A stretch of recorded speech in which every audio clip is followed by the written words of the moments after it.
Facsimile 1 is unique in so many ways. Most people think it's a standard document, but it's different. Most of these scenes that are similar either are of someone being mummified, or a couple of parallels are of someone being resurrected. But there are key differences in what we have in Facsimile 1. If you're being mummified, you're always in mumma form. You're being wrapped up in bandages. Or if you're being reborn and resurrected, then you're not clothed.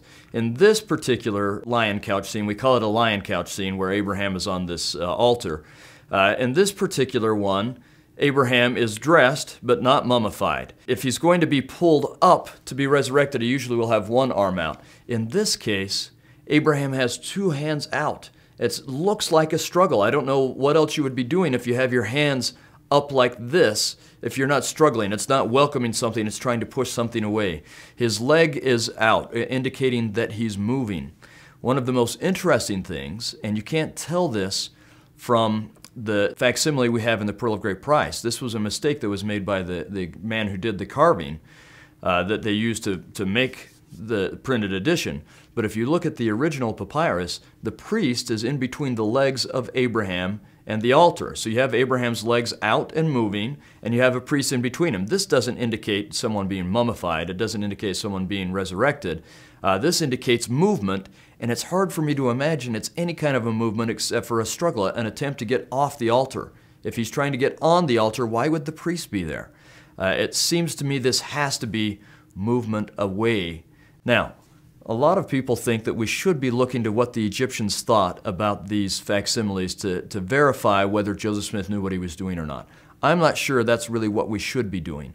It's very likely we should be looking to how ancient Jews would have interpreted these kinds of drawings. We know ancient Jews used all sorts of Egyptian motifs, literary and artistic motifs, and gave them their own interpretation and their own meaning. The Savior himself did this. So maybe we shouldn't be looking at what the Egyptians thought at all. It's also possible we should just be looking at what the spiritual meaning Joseph Smith was giving us.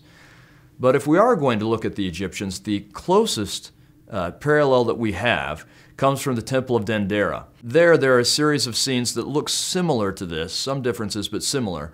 And when we translate the text, we see some of them are about resurrecting Osiris, but some of them are actually about human sacrifice. One of these texts is about Bastet, who will protect the person on the altar and his messengers from being slaughtered and from being killed. We have a few other texts that are about that, about either sacrificing the person on the altar or protecting them from sacrifice. And those are the closest parallels. So I'm not sure they're real parallels, but if we are going to look at the closest parallels, they actually support what Joseph Smith is telling us, because he says that this scene is about Abraham being on an altar and then being protected by an angel from being sacrificed. And so the parallel is actually quite striking.